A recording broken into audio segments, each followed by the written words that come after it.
Hey, everybody. Hi, David and Cassie Levitz here with Amudim Teaching Ministries. Welcome to the live stream. Yes. As you can see, we got both of us here, Yeah. and a little tighter quarters than usual, but that's okay. And we are going to be talking about Shabbat tonight, taking a little break from our normal Q&A that we've been doing, which has been awesome, by the way. Your questions have been awesome, and I've really enjoyed digging in and learning more for myself in order to be able to answer those in an intelligent way, I guess you could say. But I don't know. And we have some more questions to go, but based on some conversations I've been having with people, really from different parts of the country, even, I felt it was important to talk about Shabbat and rest. We live in a country that is, I'll just say, a country that's tired and burnt out. And really, there's no distinction between those in the body of Messiah and those that are not. Both are equally burnt out, tired, trying to figure out, how can we make this thing manageable? And this journey, this life, how can it be enjoyable where we're not tired all the time? And there's many, many factors, but what we're going to talk about tonight, I think, is a big factor in being able to find that place of rest that the scriptures talk about. So, if you guys are not familiar with who we are, again, I'm David Levitt. This is my wife, Cassie Levitt, and we're with Amudim Teaching Ministries, and Amudim is the Hebrew word for pillars. And the reason we called it that was because we want to help God's people become pillars of truth in the midst of a crumbling world. And the thing is, if you look at ancient ruins, typically the last thing you see standing, or the only thing you see standing in that picture, is an ancient ruin of some kind. A pillar of some kind. And the pillars may not look pretty. They may be weathered, worn, chipped, but they're standing, and they're standing strong. And they've weathered different kingdoms coming in, different conquerors coming in, and no matter, the actual weather, the heat, the cold, the rain, they're still standing. And so I liken us as the people of God to that, is that no matter what happens here on earth, we can still be standing because we stand on truth. And so we want to help God's people be pillars of truth in the midst of a crumbling world. And so that's what we do at Amudim. If at any point you like this video, well, give us a like. And at any point you say, I kind of like the way that you guys look at the word, we'd love for you to subscribe, okay? And for those of you that have already subscribed, this is great. I think we're getting up near like 340 subscribers, I think. Oh, okay. We're getting close to 400. Yeah. And that's actually pretty amazing. Excuse me, and humbling. So Cassie's with me. Usually it's just me, but I really wanted to bring Cassie in for this one. Also down below, there's a donate link if you'd like to donate to what we're doing. We are under the 501c3 of Congregation Shema Israel, where I'm an associate rabbi. Also, if you want to email me any questions, david@amudim.com, that's down there as well. And there should be a link to sign up for our email list. We will not bombard you with emails, but we will let you know when we're going live and doing things like this. So Cassie's put up the website there.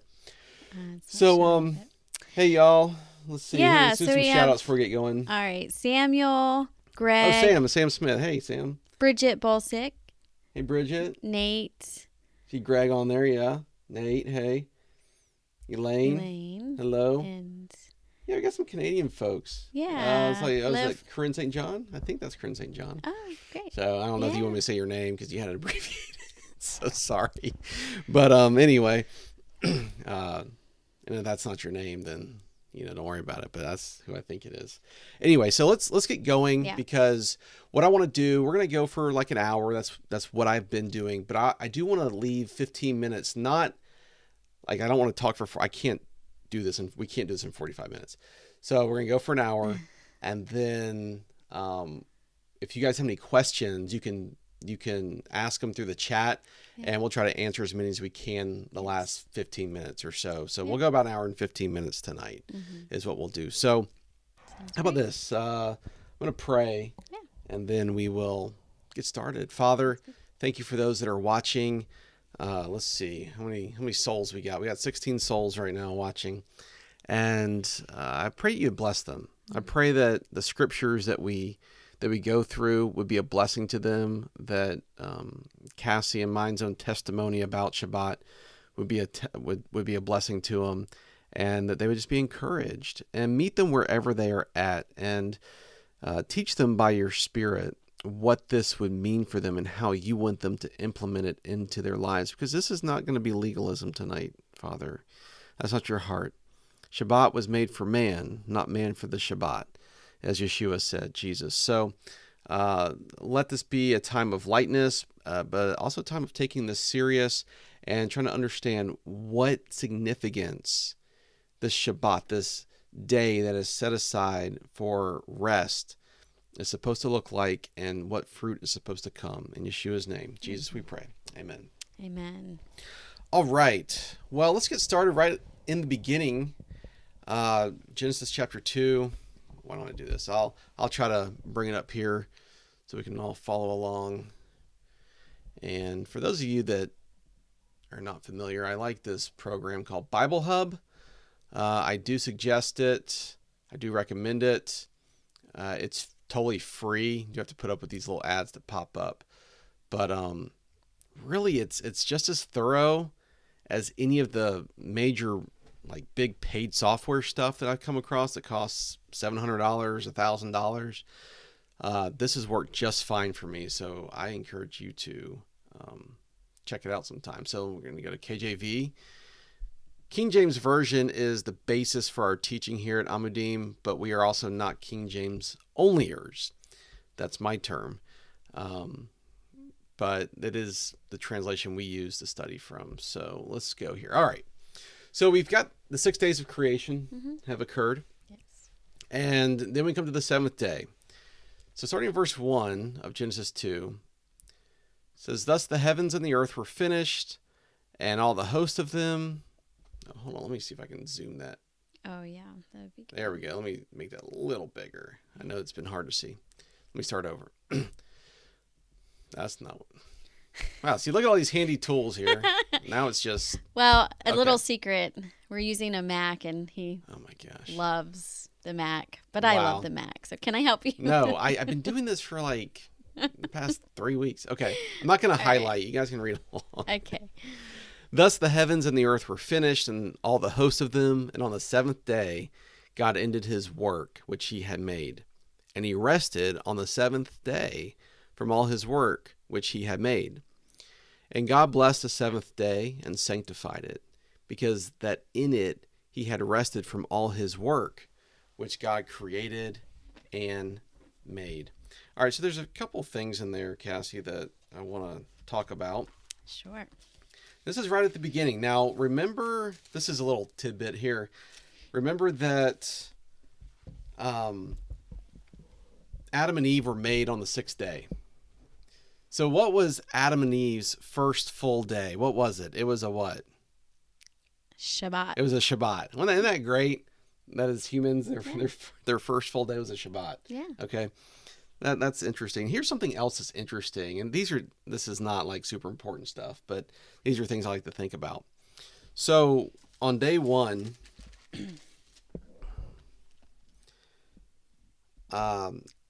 so Genesis 1:5 says, "And the evening and the morning were the first day." So this is where we get the understanding that a day actually begins at sundown, not at sunup. All right. So it actually begins in the evening. Like right now, we've just begun Tuesday. If we really want to go from a biblical perspective, we've just begun Tuesday. Now on our clock, that would begin at midnight, but it really begins at sundown. So, sun's been down for a couple hours. All right. So why am I saying all that? Well, when do we sleep?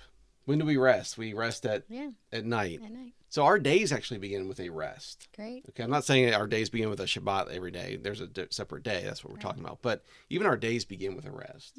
And Adam and Eve, their journey began with a rest. So these are just fun things to think about. Okay, so what did the Lord do? He blessed it. Okay, what does it mean that he blessed it? It means that he said this is going to be a good thing. It's not, the Shabbat's not a cursed thing.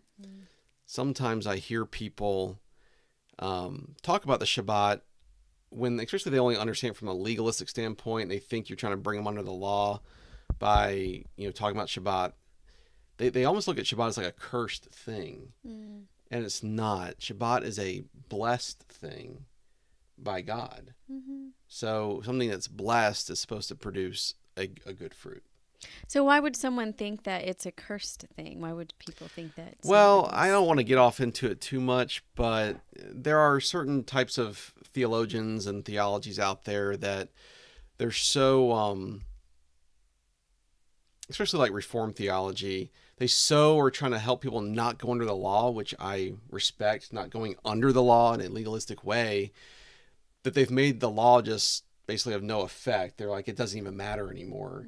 And if somebody was to actually say, hey, I want to begin observing Shabbat, they say, oh, don't do that. You're going back under the law. Well, no, it depends on the heart. This is a blessed thing. It doesn't become a curse at some point. Right. And this was before this was before the law of Moses. Yeah.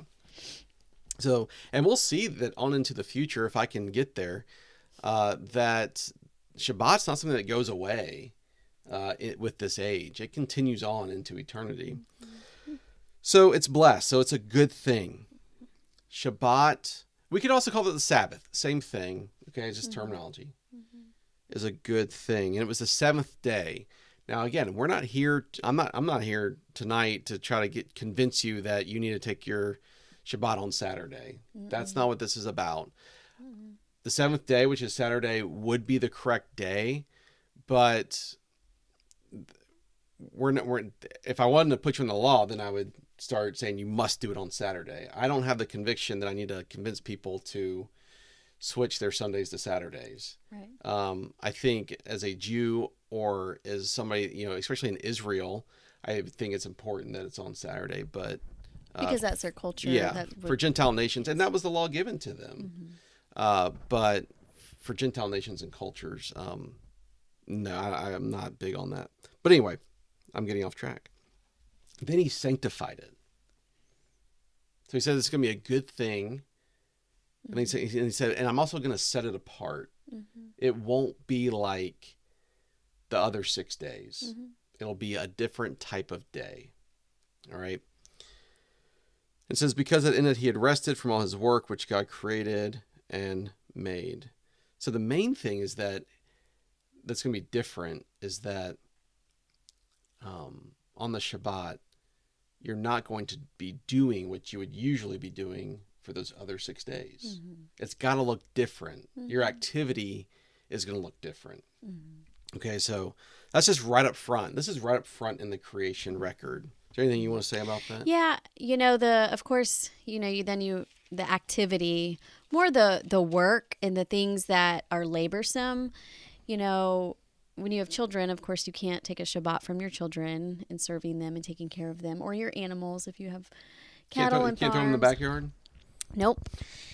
And there's certain things, but even in that, there can be a rest and you do it together and decide how it looks. And so, but I think the principle of it is that you take a day to focus on the Lord and his word and refresh your heart and your mind, and set aside the labors, the work.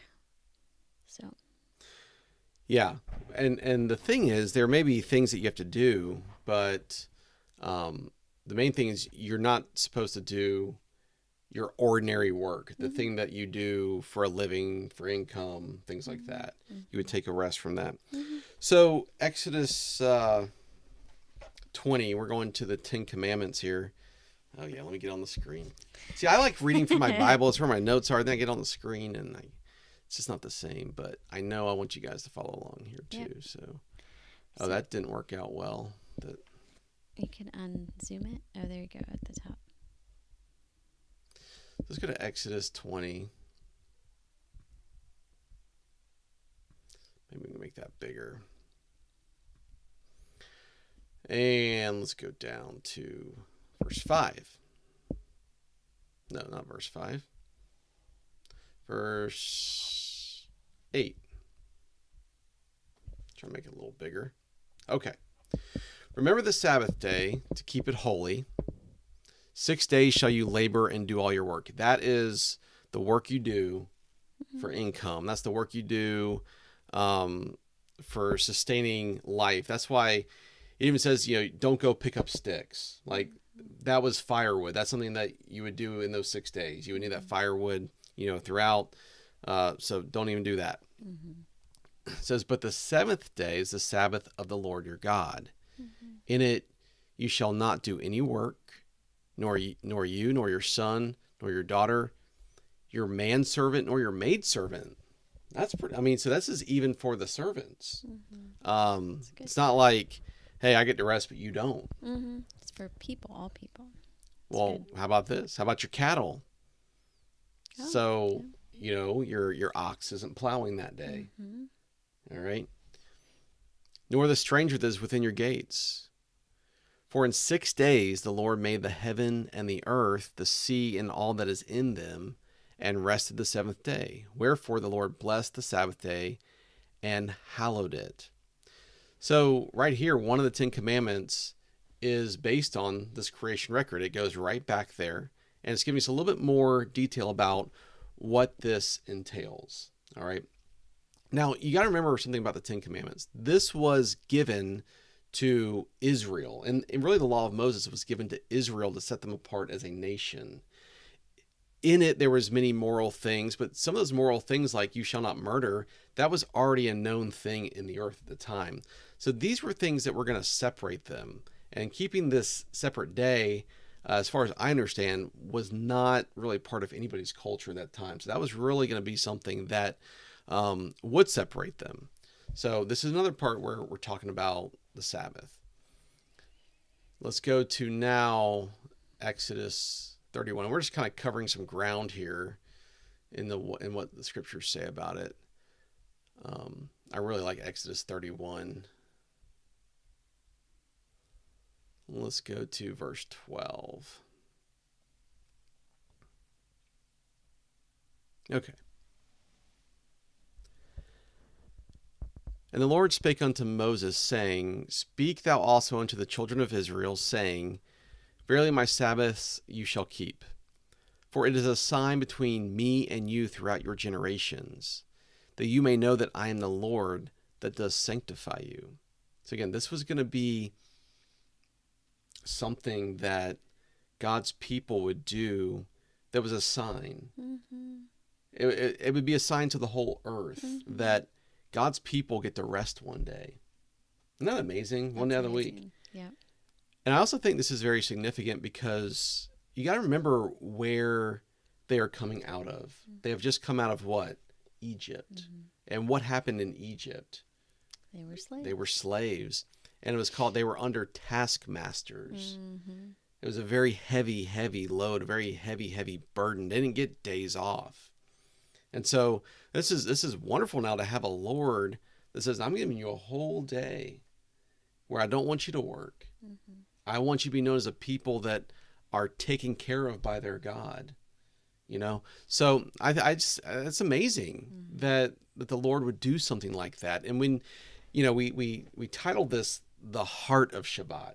That's where we want to get to, is the heart of Shabbat. What did God want for us in this? And what is the attitude of our heart and what we do that honors him in it? And it can look many different ways depending on many different things.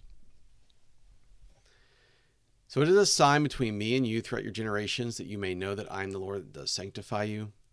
You shall keep the Shabbat, therefore, for it is holy unto you. Everyone that defiles it shall surely be put to death. Now that's now we're starting to think like, okay, well, all right. I thought this was a good thing, David. If I don't do it right or if I don't keep it, I'm put to death. Well, remember, this is under the law. There's a consequence for unrighteousness. There's still a consequence for unrighteousness. And although we're not under the law that we need to be stoned, praise the Lord. Yeah. Not resting is causing death. Mm-hmm. I mean, it is. That consequence is still kind of in place. The toll it takes on the body, mm-hmm. and the mind, and there's some fallout from it for sure, psychologically right now in the world. But let's keep going. Whoever does any work therein, that soul shall be cut off from among his people. 6 days may work be done, but in the seventh is the Shabbat of rest, holy to the Lord. And that's all Shabbat means, is a rest, a repose. That's all it means. Mm-hmm. Holy to the Lord. Whosoever does any work in the Sabbath day, he shall surely be put to death. Wherefore, the children of Israel shall keep the Shabbat, to observe the Shabbat throughout their generations for a perpetual covenant. It's an agreement. Now it's a covenant. Yeah, it's an agreement. It's wonderful. What are we agreeing to in this? I think that's the question. Yeah. What do you think? Yeah. Do you have any thoughts? Well, I think we're obeying the Lord. Mm-hmm. So the covenant that he said rest, and he's a good Lord. So there's good promises in resting because he said we should do it. But then for a perpetual covenant, it's just to observe the Shabbat throughout their generations. And it's a way that we can show our children that our covenant, our commitment to the Lord. I mean, there's just a lot. I think it goes a lot.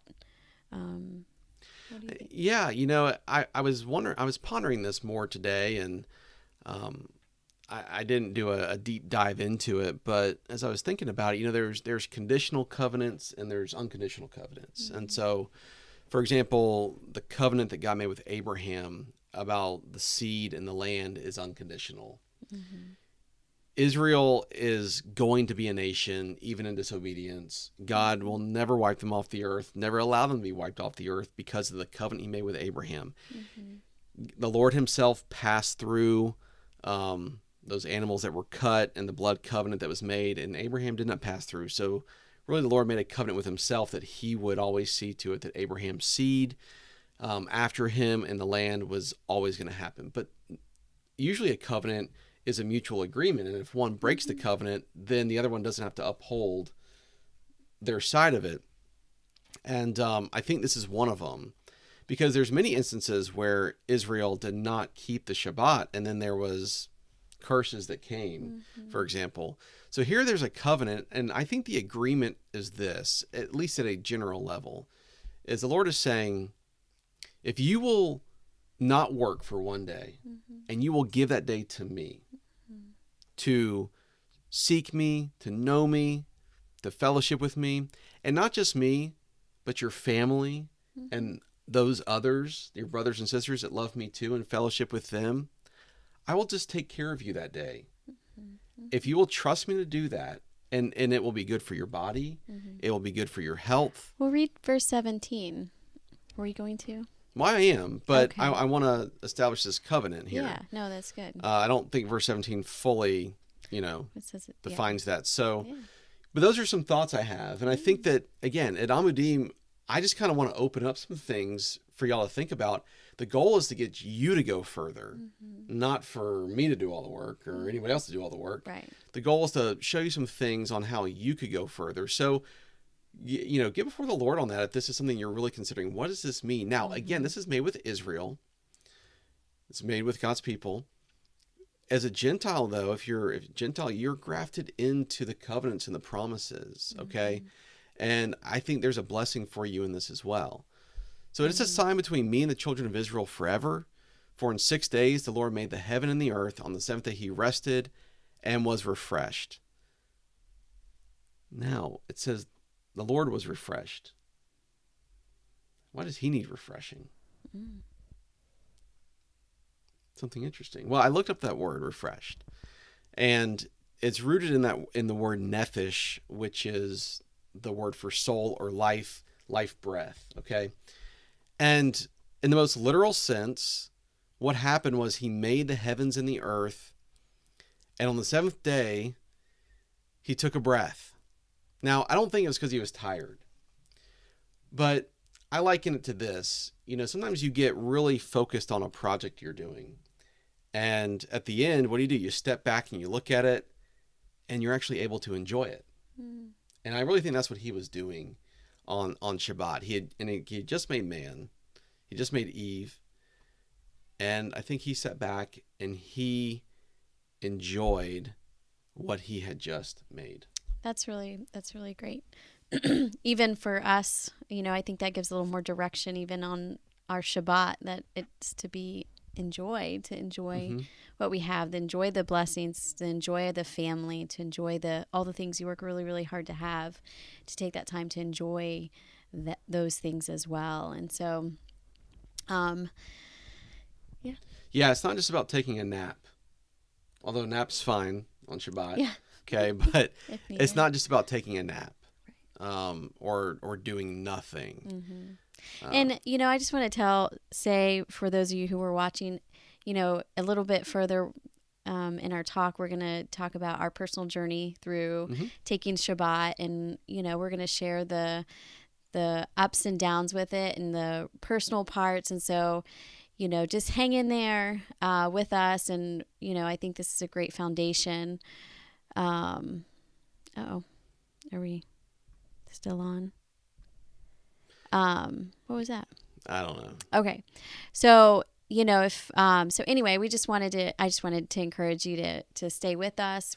We got a lot we want to cover in a different aspects, but learning where the Shabbat even came from is a great foundation moving forward. So.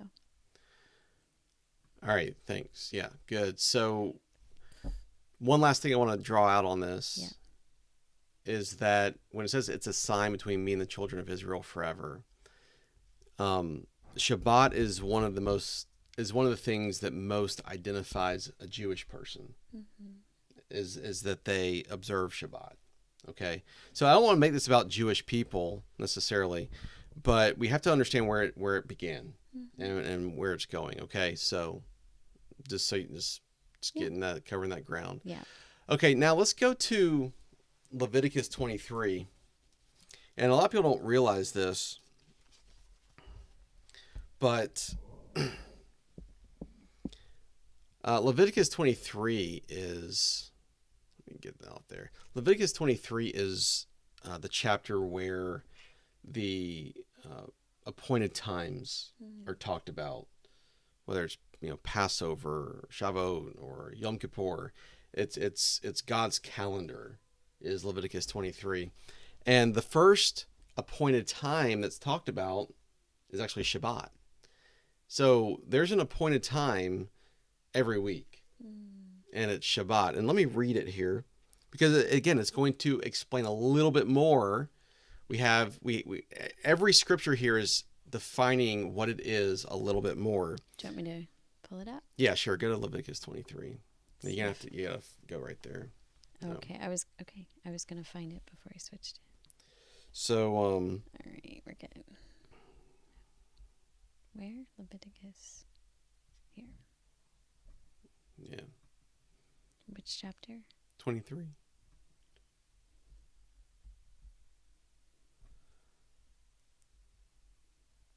In what verse? Verse 1. Great. Yeah, thank you. All right, so it says, the Lord spake unto Moses, saying, speak unto the children of Israel, and say unto them concerning the feasts of the Lord, which you shall proclaim to be holy convocations, even these are my feast. Better said, appointed times. Verse 3 says, 6 days shall work be done, but the seventh day is the Sabbath of rest. So, and listen to what it says, a holy convocation. So what is a convocation? That's important, because now we have another aspect of this. A convocation is a gathering. It's a gathering. So again, this is why Shabbat's not just about laying in bed all day. Okay. Mm-hmm. On Shabbat, there will be a gathering together of God's people. And it's a holy gathering. You know, it's for those that have separated themselves and call themselves sons and daughters of God. You shall do no work therein. It is the Sabbath of the Lord in all your dwellings. So no matter where you live, no matter if you're in the land or out of the land, you shall observe this day. So right here in America, you know, you shall observe this day. Now, a holy convocation is an important thing, the gathering. Whether you gather on Sunday, whether you gather on Saturday, Shabbat, it's important that you gather. And I know that there's been, you know, in the past couple of years, a lot of adjustment in that. You know, live stream has become a big thing for services. And, you know, I can respect that if there are certain health issues involved and that sort of thing. But God knows what he's talking about. And let me tell you how important a holy convocation can be and why it's a blessing and not a curse. I get in all sorts of weird stuff sometimes as far as what I follow and like what I come across. But there's an article I came across here. I don't know if you can see it. And this is not just there's a study in there that I'm going to reference. But this is called Rise in Middle-Aged White Deaths of Despair May Be Fueled by Loss of Religion, a new research paper argues. So let me just read a couple things. It says so-called deaths of despair, such as from suicide or alcohol abuse, have been skyrocketing for middle-aged white Americans. It's being blamed on various phenomena, including opioid abuse, but new research papers find a different culprit, and the culprit is a declining religious practice. The working paper from Tyler Giles of Wesley College, Daniel Hungerman of the University of Notre Dame, and Tamar Ostrom of the Ohio State University looked at the relationship between religiosity and mortality from deaths of despair. The paper was circulated by the National Bureau of Economic Research. The authors noted that many measures of religious adherence began to decline in the 1980s. They find the large decline in religious practice was driven by the group experiencing the subsequent increase in mortality, white middle-aged Americans. And it says states that experience larger declines in religious participation. And when I say religious participation, I'm meaning the Holy Convocation, okay? In the last 15 years of the 20th century saw larger increases in deaths of despair. Now, listen to this. This is where, Cassie, I feel like culture is at variance with Shabbat. Okay? It is very difficult.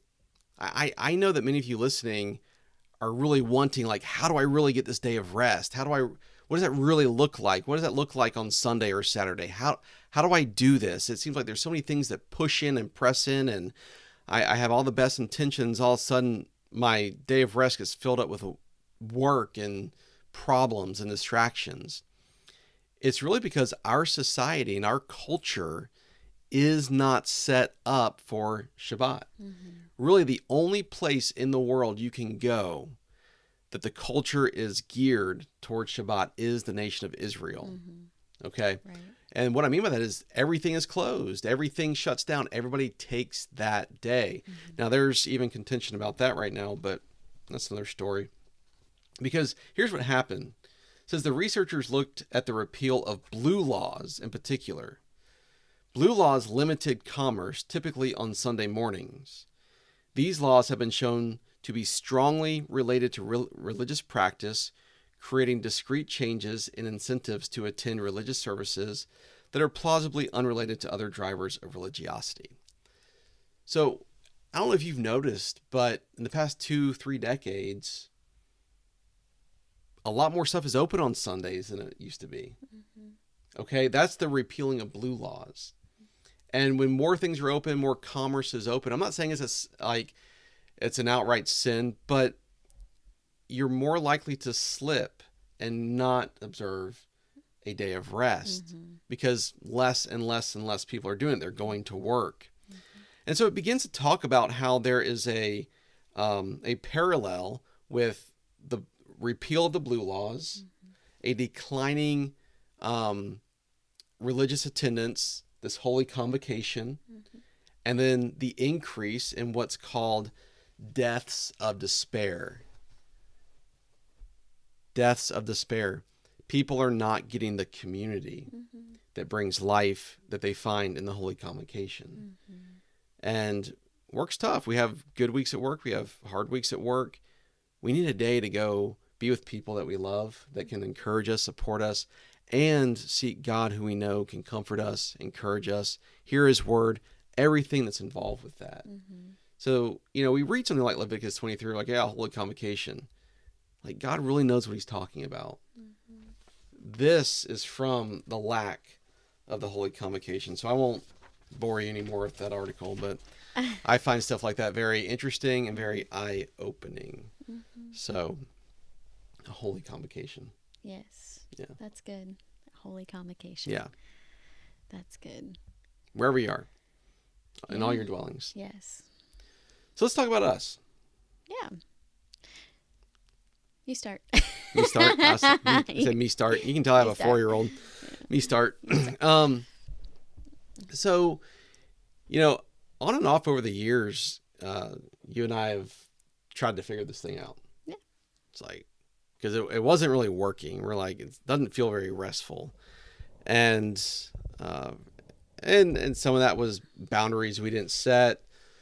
We had a small season where we had some success and we had some fruit, feeling restful and more energetic, throughout the week, because we actually took a rest. Even though, it was tough to do because you had to put so many things aside. But it was about 2 years ago. And I did a conference. I taught for 2 days, and after teaching for 2 days, you're tired, and I was always tired. It would take me, I would feel like 2 or 3 days to recover. I would just be like, I'm so like tired, and I just need to lay down, and I can't have anybody talk to me right now. And just being honest with you, it was, I made it, but that's how I felt on the inside. And so I taught at a Messianic synagogue, actually the one I work at now. And the conference ended on Friday, and we did a Shabbat, what we call an Erev Shabbat dinner. This means night of Yeah. Shabbat.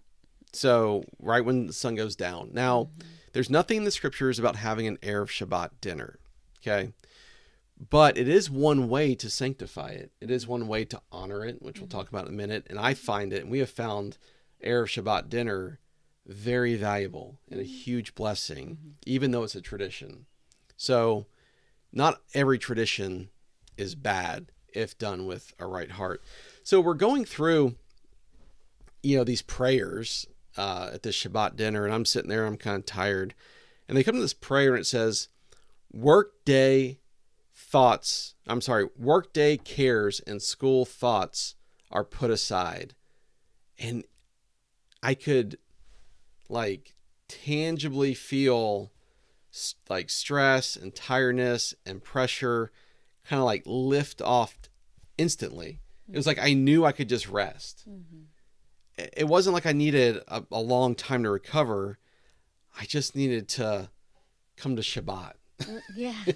I just needed to leave those 6 days and come to Shabbat. It was amazing. It was amazing. And I sat there at dinner just amazed that it worked. Really. I was like, this Shabbat thing just worked. Yeah. I feel rest. Right. And I had to teach that next day too. Yeah. But I felt rest. Yeah. Yeah. Part of it, I think, is you were permitted to rest. You were given permission. It was almost like, okay, now we're going to rest. Like we're acknowledging and we're going to move forward and we're going to rest. Like we're going to put those thoughts and cares aside and Intentional. I think intentional is very important in this. It is. Yeah. So I came back home and I was like, Cassie, we're going to start doing this. And, you didn't know, you're like, well, that kind of sounds like a lot of work because, for Erev Shabbat dinner, you make a nicer dinner. We put out nicer silverware and whatever that looks like. Our schedule had to change a bit. We had to the schedule had to change. Decide that Friday afternoons we're going to be focused on preparing for the Shabbat so then we can rest. And so I had to change my day around a little bit so I can prepare the nice dinner and not have that time taken up doing all the other tasks that were my Friday afternoon tasks. And so, it was intentional to I guess it affects everybody a little bit differently. And so for me, it was really purposefully saying, okay, I need to start this. And we kind of follow a lot of the traditions and we've kind of built our own parts for our family or whatever. But, one of the traditions is challah because you thank the Lord that What's challah? So it's a bread that is braided. And there's reasons for these traditions, but even for the challah. But sometimes we don't have challah, so we just use regular bread. But you thank the Lord for the bread, that he gives the bread of the earth and that he provides those things for us. And then, of course, there's grape juice. So, making sure that's there. But just preparing that time and sitting down as a family. And, I don't know if you want to talk about the blessing of each other. But before you go there, I want to say, there was a time that we tried to do Shabbat years ago, like 5, 6, 7 years ago. And some of the challenges of it, but then also some of the almost miraculous blessings of it came. And, part of the challenge was our culture doesn't do Shabbat. And so, in fact, our culture has a cell phone ready to answer a work email 7 days a week, 24 hours a day. Technology has made it difficult. Communications, text messages, people wonder why they didn't get in touch with you if you turned your phone off, or really intentionally set those cares aside to focus on your family and your home and your congregation, your holy convocation. And so that was the challenging part. But the almost what I want to say miraculous blessing part that came was, at that particular time, we had 4 super young children. We both worked full time. And, Saturdays was laundry day, laundry for the 6 people in our home, and grocery shopping day, and just kind of covering those bases because Sunday was, busy with church and different things. So we wanted to take the Saturday to be our Shabbat day. And I just, he was like, we're going to try it. And I just was like, okay, I'll try it. But if you don't have clean clothes, I'm sorry, type of thing. But really, it was not a regretful day. It was a day that we truly said, Lord, we're going to give this day to you. And we're going to enjoy what you've given us, the things you've given us. And we did. And somehow the miraculous part is all the laundry got done. I don't know if it was Sunday. I don't know if it was through the week. But the refreshing was so refreshing that I actually had the energy to go into the next week and fulfill the duties and the needs of the next week. Yeah. Well, and I think too, you have to budget your time. I mean, again, this gets into the intentional part of this, is our time is budgeted throughout 7 days when we actually need to budget it through 6 days so that we can hallow and sanctify this 7th day. And I think another reason, again, when I say this, I don't want to put this on everybody that you got to do it the way we did it. But I really think for us, I think the reason that season didn't last, because as great as that was, it didn't last. Right. Is because we had no real way,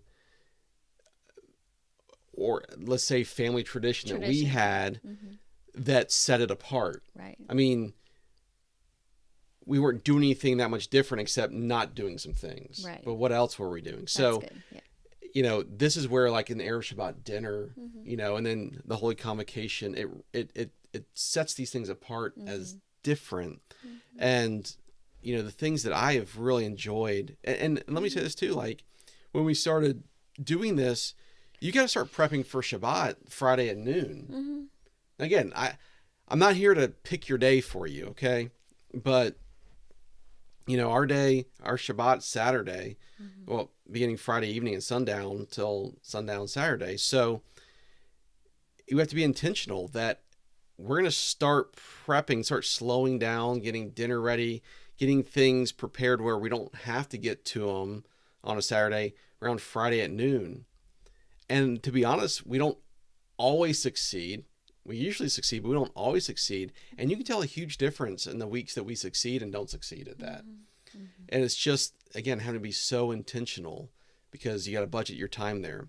But that's just a logistical thing. But one of the things that has blessed our family so much is at the Erev Shabbat dinners is that we bless each other. Yeah, we bless the food. We do that. That's great. But we bless each other. And, you know, life can be busy, weeks can be busy, and you could go a long time without really blessing each other intentionally.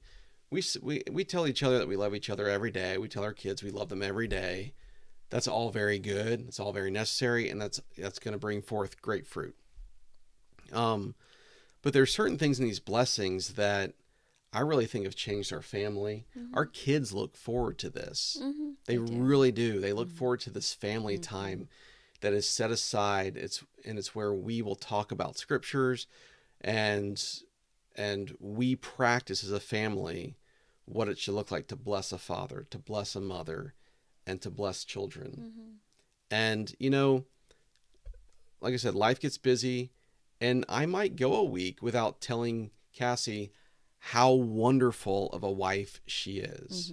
You know, and sometimes we go through the week and we say, oh, honey, thank you for doing this for me, or thank you for doing that for me, or, you know, or our children, you know, great job on this assignment, or great job on doing this task, or whatever.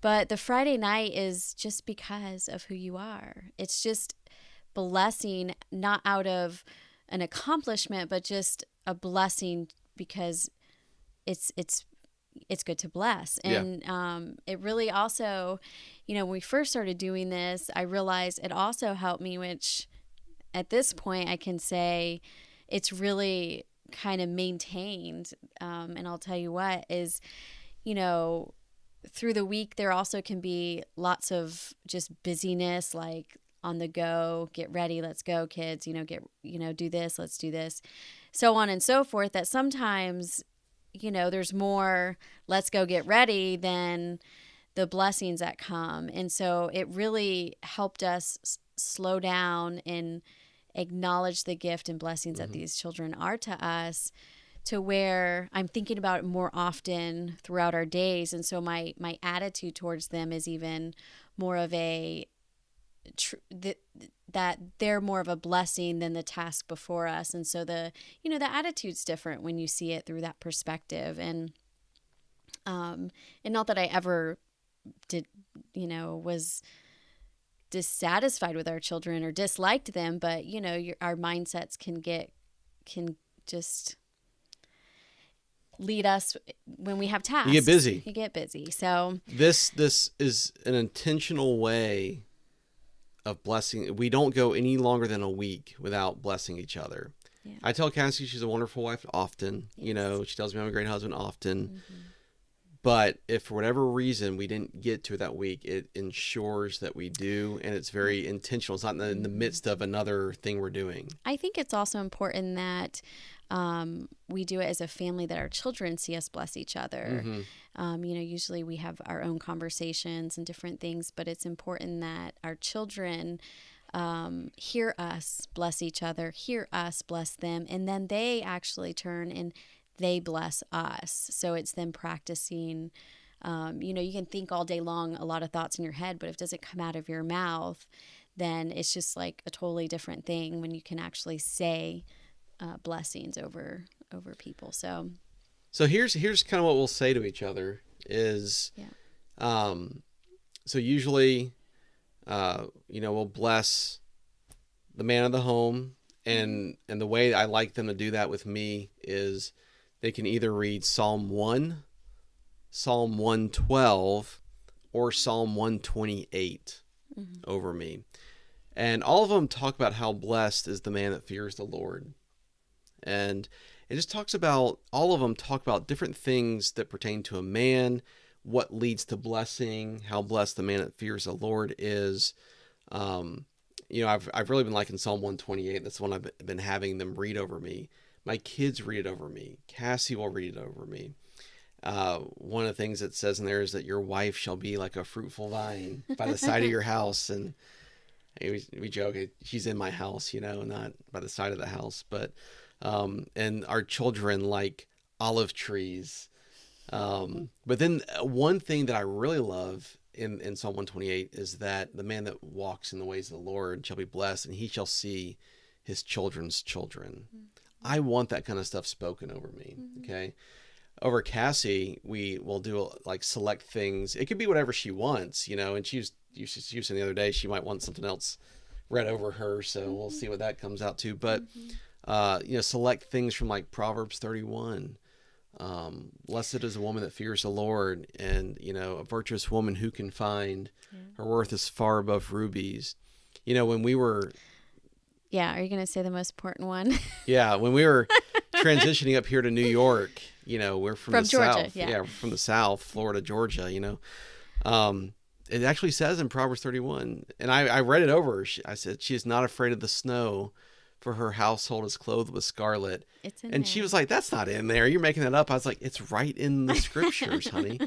And it's amazing what's in the scriptures. And that really helped you. It did. Prepare. It gave you like, okay, I can do this. I can move to the snow. The Lord said I could do it. I could do it.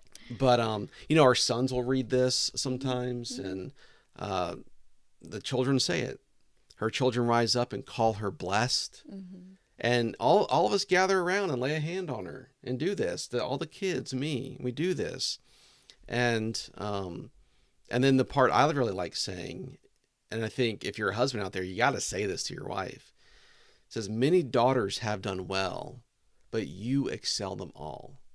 And as a husband, when you say that, what you're telling your wife is, you're the best one out there. Okay, there's a lot of them out there, but you're the best one out there. And I think every wife needs to hear she's the best one for her husband. So I think that would, think about, don't you think that would help marriages? Don't you think that would help families? Don't you think this Shabbat that we're doing here and how we're doing it could restore so many things? Absolutely. What's wrong with this? There's nothing wrong. People say, well, it's tradition.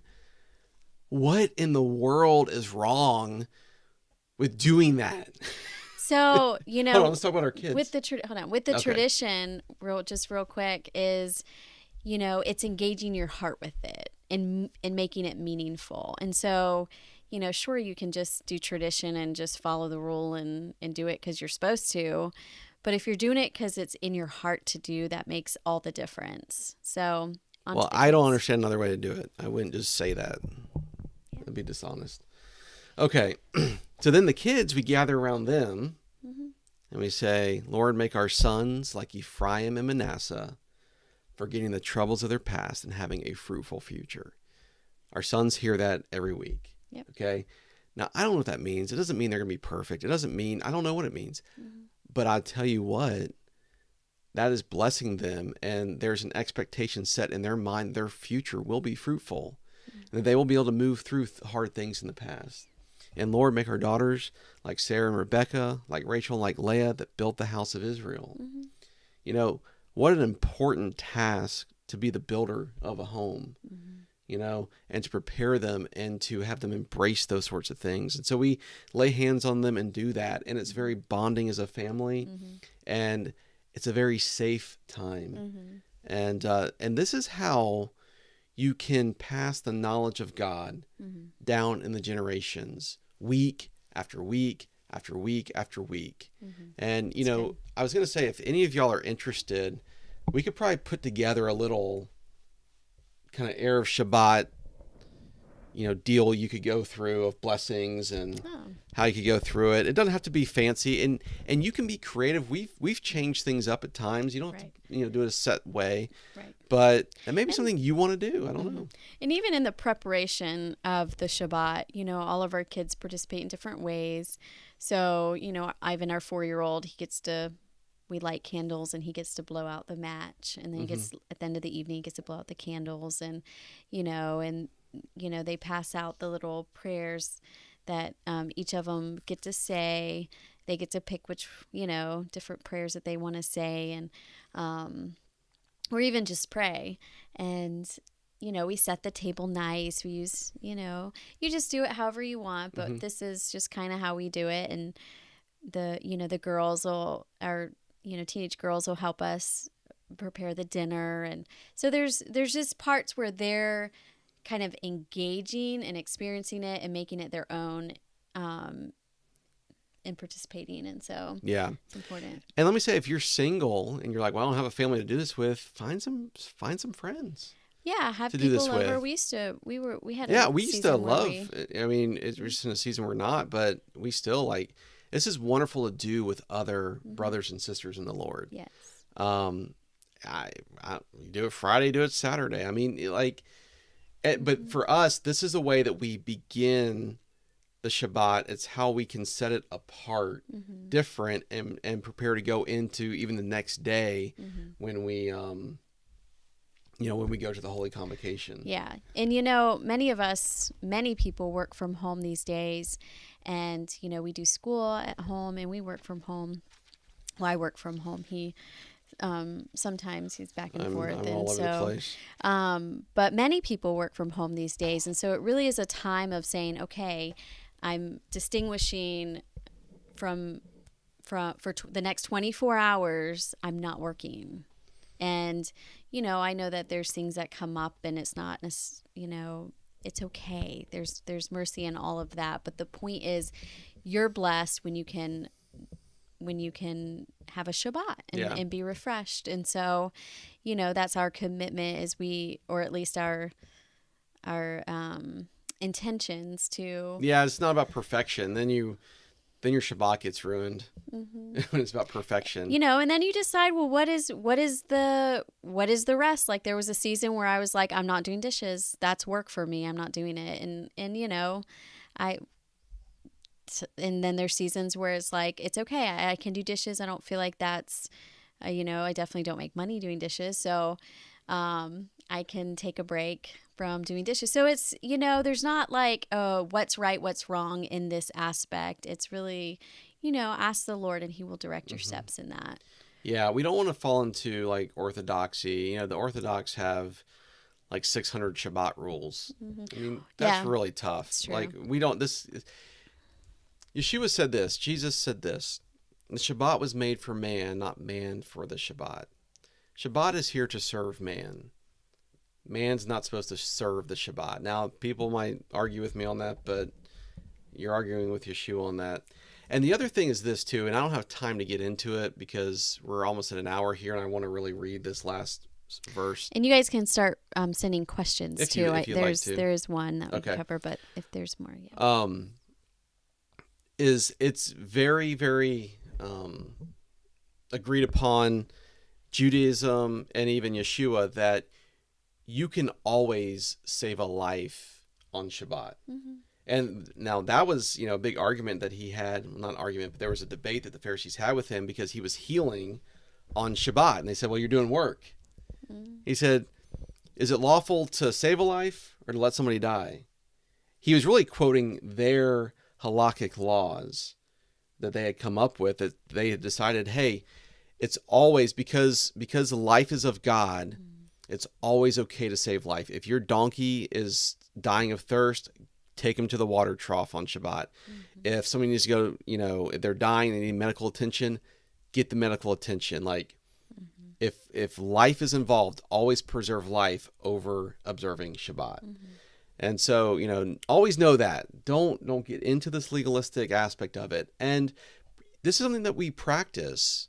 Cassie and I are still practicing this. We're still practicing learning what's the most effective way. What does God want us to do? What does he not want us to do? And so let this be a journey and not something you have to do, because then it's not rest. Okay. Isaiah 58, verses 13 and 14. And Isaiah 58 is, it's an amazing chapter because Israel is not doing well. Sickness, disease, they got problems, there's famine, there's all sorts of things going on. And they are crying out to God. And they think they're doing all the right things. He even says, you seek me daily, you delight to know my ways, as a nation that did righteousness, that forsook not the ordinance of their God. They ask of me of the ordinances of justice. They take delight in approaching to God.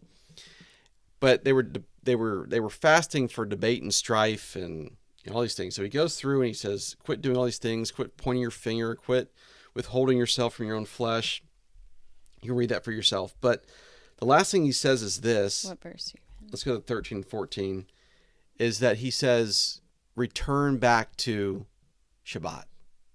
Okay, return back to Shabbat. Verse 13, if you turn away your foot from the Sabbath, from doing your pleasure on my holy day, and call the Sabbath a delight. The Shabbat has to be a delight. And don't set it up in a way that won't be delightful to you. Okay?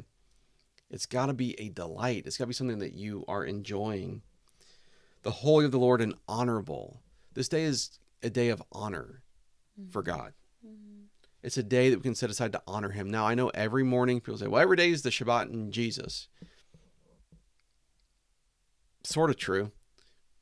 Yes, he is our rest, but you don't have time every day to make the Lord who you solely honor. I know you honor him in all you do, but hear me out. Like, you're going to work, you're doing these different things, and he knows that, and he's fine with that. This day, he wants you to give the whole day to him and to each other, whatever that's going to look like. So you honor, and this Shabbat dinner is one way we honor God. Going to a holy convocation to learn more about him and to sing worship to him is a way of honoring him. And you shall honor him, not doing your own ways, nor finding your own pleasure, nor speaking your own words. All right? This is not a day to talk about, how we're going to fix the lawn. Now, again, this takes practice. I'm sure I do that. But I don't want to. I want this to be a day where I'm really focused on God's will, his intention, what that looks like. Then you shall delight yourself in the Lord. Now that's the whole key. See, we all want to be closer to God. Could it be, I know that, this was about being tired and worn down, but could it be deeper than that? Could it be that maybe we are not as near to God, or we feel separated from God? And again, there's many reasons we could feel separated from God. So I'm not saying it's all the Shabbat, but could part of it be, or some of it be, or maybe in your case, a lot of it be that we have not been honoring, sanctifying a day to honor him, to seek him, to grow in him. Because it says if you do, then you shall delight yourself in the Lord. And that's the whole key. That's the whole key to the Bible teaching I do on anything. If it's not drawing you closer to God, we just had a nice intellectual conversation. And I will cause you to ride upon the high places of the earth and feed thee with the heritage of Jacob your father, for the mouth of the Lord has spoken it. To ride upon the high places of the earth and feed you with the heritage of Jacob your father simply means that is the land covenant of Israel. Your land will be good, and your enemies will be subdued under you. You'll ride on those high places. Again, we think that if we don't work every day, hustle culture is an enemy of Shabbat. And we think we got to be working from the time we get up till the time we go to sleep. And we think we're going to get behind. And the Lord's saying, no, if you will trust me, You will not get behind. You'll actually be more productive, and I will bless you. And yes, you can even take a day off from, having to think about your enemies. Mm-hmm. He will take care of us. And so this all comes down to a trusting God issue. Mm-hmm. Will we trust our Father to give us a day to rest and be with Him, not to make money, not to stress about the things of the world? On your Shabbat, take a break from the whole COVID thing. Don't watch the news. If you're into politics, quit it with the politics for that day. Okay, just set it all aside and begin to see what happens. I don't know what will, but we'll see. So, always more we could talk about, but why don't we get to those questions? Yeah. Or question. Well, thank you, David, for all of that. It definitely has me considering how I can commit my heart even more to the Lord on those days, which is a great thing. Me too. Yeah. So, all right. So everybody wants your prayer page that you're going to send. So first I want to say, if you have not signed up for our email newsletter list, do that, because that'll be how we get it to you. You go to amudim.org and then a / sign up, or you just go to Amudim and then you'll find it. So let me see if I can get that up there. And usually, isn't there a link in the description that usually you can go? There is. You know what? Since you made the link ahead of time, I might need to add it after. Okay, all right. Because it probably wasn't automatically on there. But okay, so the one question was, I wouldn't mind learning more about the blessing of each other. You just mentioned, what does that look like, or how is it done? I think we did kind of answer that. We did. I mean, we kind of moved through it quickly. Perhaps there could be some instruction on there. Maybe we could even do a quick little video on it, how we do it. But I think if we just give them a little PDF printout, make it yours. Mm-hmm. You don't need to do it like us. Yeah, well, and we could give you sort of a starter. Yeah, we'll give you a starter. But make your own dough. Yeah, I mean, we had a starter, and there's elements of it we use, and there's things we've added to, and there's some weeks I get a real fun idea, and I'll just throw it in there and mess everybody up, and that's something I do. So yeah. Yeah. But we'll put something together and get it emailed out to you. Yep. Great. Any other questions? Let me see. I don't think anybody was I that question. thorough? I couldn't have been that thorough. I'm kidding. Stop. I'm kidding. Let me see. Let me go out and go back in, because I think I was just delayed a minute there. So let's see where we are. Yeah, I don't think anybody else has asked any questions. So. All right. No questions means no questions. No questions means I covered it. Well, Did you read Matthew? Well, I was prepared to answer any of your theological questions. Matthew, I don't need to read. I got notes here I'm looking at. I know this, and this is again kind of sensitive areas sometimes, depending on who you are.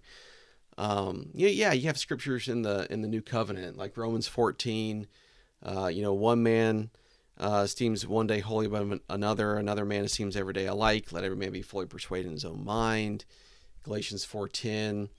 Paul's like, I'm afraid of you. You observe times and seasons and days. And then in Colossians, 2:16, same thing. But he says, let no man judge you in respect to a holy day or a new moon or things like that, which would include a Shabbat. And that's true. All right. But we can't let those scriptures just say that it's not important. What Paul's saying is, hey, we're not going to make Shabbat a salvation issue, and we're not going to debate it. If a person from their conscience is not convicted to observe Shabbat, then don't judge them. And I don't judge. I really don't. We're just offering this as, hey, this has been great. Here it is in the scriptures. We encourage you to do it. There's a blessing involved. This is what we've done. This is our experience. Mm-hmm. Well, and But it's, we don't, it's we're not going to personal. judge. Yeah, it's personal. It's personal There's between no us judgment. and God, and we have no right telling someone else Right. what their covenant in that way should look like between them and God. So, Right. But hold on. But what I was going to say is yeah. Paul wasn't saying don't do it. He was saying don't judge somebody for not doing it. Okay. So we do have a couple questions that's come in. So I guess I'll read them. Isn't there also a ceremony involving the candle lighting and the waving of the hands? I've seen something of that. There is that the woman of the home will do, and we can include that on the pamphlet. But again, that is something that comes out of Judaism, and it's very traditional Judaism, and it's actually a beautiful thing. But maybe not everybody would want to do that. You don't have to. It sort of symbolizes some things, and I think a lot of these traditions are supposed to remind and symbolize things in your life. And so basically what it is it symbolizing that, we don't, basically, I guess we see through a glass dimly. The light contrasts with the dark, and it just, up against a candle, the light shines through your eyes and your fingers kind of block out, make a dark shadow as well. And so it just shows that aspect of it. So there's a lot of different, traditions and symbolisms as to why, people do certain parts of the tradition, why they braid the bread, and, so there's a lot out there. And so you just decide which part you want to do, and there's things you can explore, and like for example, sure. the hand over the light thing is, again, this is where it gets orthodox. Is you can't make a fire on Shabbat. So for like the lady, she can't start Shabbat and the candlelight of Shabbat until after she has lit that. So she lights it. And she goes like this, and is blocking it, and then she can open it up and see the light of Shabbat. There's different aspects to it. Cassie and I are trying to explain that very well, but again, that's not something you have to do. Right. But yeah, it talks about the light of the world, being Yeshua, and there's good reminders in it. Right. So we could include that with a little instructional if you wanted to. Yeah. So the next question is there supposed to be certain foods or meals on Friday? How you find the recipe for the bread thing. So, the challah bread, it's spelled CHALLAH. And you can just look it up, whatever recipe. You just Google it, really, and they'll give you a lot of different recipes for the bread. But the certain foods or meals, it's just a nicer meal. I mean, there are definitely, there's probably some traditional meals, but we just do a nicer meal. Yeah, I actually have seen where there are like traditional Middle Eastern Shabbat meals, and again, they all represent things. They all have symbolism. You want some juice, stuff. Grape juice. You're representing the. Starting to get tired. I'm starting to lose words. Juice and bread and the fruit of the vine. Yeah. So. And so, but yeah, so that'll be fun, I guess. Maybe we can put something together a little bit more, because I know how important it is to see somebody do it. Yes. You hear somebody talk about it, and it's like, well, I'm kind of catching and being pretty down a little paper. Maybe we'll brainstorm and figure out maybe how we can show you a little bit more how to do this. But again, it's. And I want to say, the heart of Shabbat. We don't want it to become a law and you missed it because you weren't able to fulfill all of these traditional things that we're going to, show you. In fact, 2 weeks ago, I didn't have grape juice, but I had grapes. So I just put a couple of grapes at everybody's table and said fruit of the vine. It wasn't the juice, but it was the fruit of the vine. And so, you can have fun with it and get creative, and but just know that the heart of setting the time aside unto God, Lord, I'm giving you this day. I'm giving you my thoughts this day. I'm giving you my heart this day. I'm giving you my relationships this day. And of course, every day, but I am going to purposefully pursue these things this day is the most important part. Yeah. And I would say whatever it is you decide to do or how you do it, the um, the advantage of doing something that is traditional is that there's a consistency, and in that consistency you build structure, and it's easier to do. So you don't want to be on the fly every week.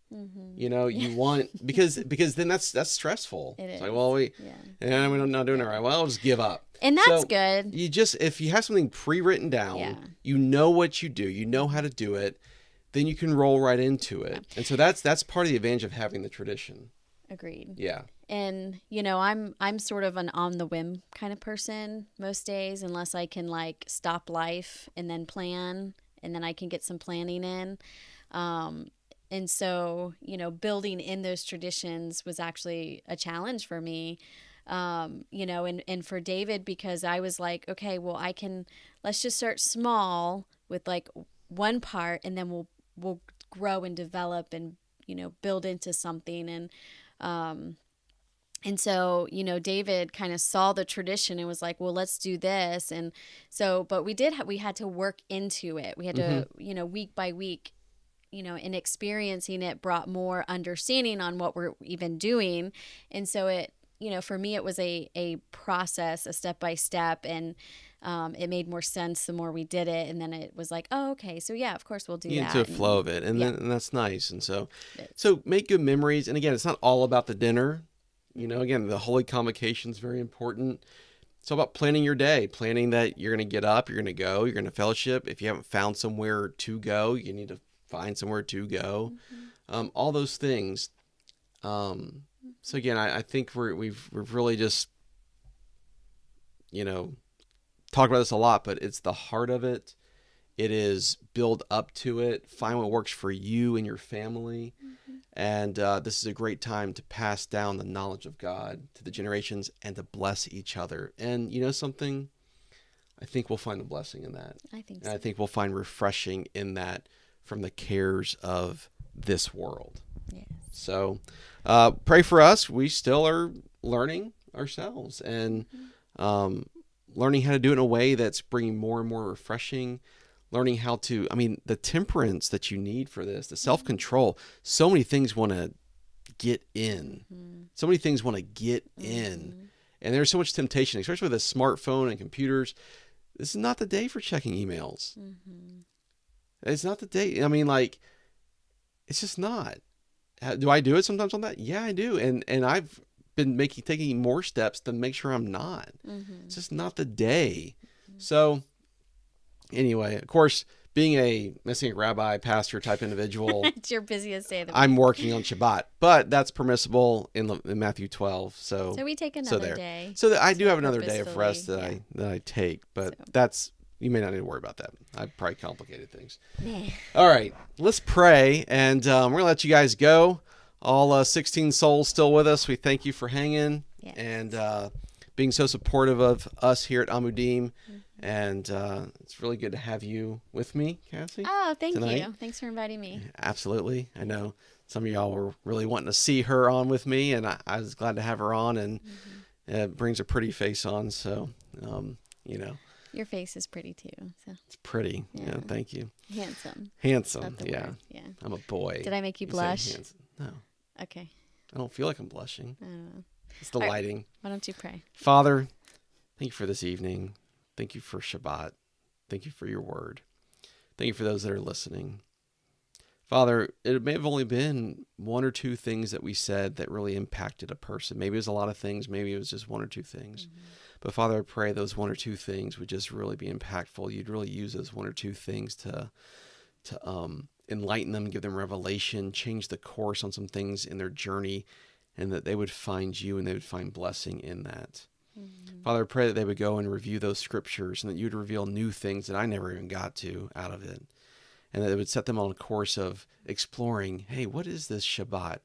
Is that just one of those like Old Testament things, or is this something for today? Is there something to it? Is there a blessing in it for me and my family and my friends today? And Father, as they take that journey, I pray that you would show them great things. In Yeshua's name, I do pray. Amen. Amen. Thank you, everybody, for joining us. And don't forget to like, if you would this and sign up for our email list if you would like the further communications about the Shabbat. So that's kind of the way we know how to communicate with you on that. So God bless you. Good night, everybody. Good and night. We'll see you next week on another live stream of who knows what, but it will be about the Bible. Guaranteed. See ya.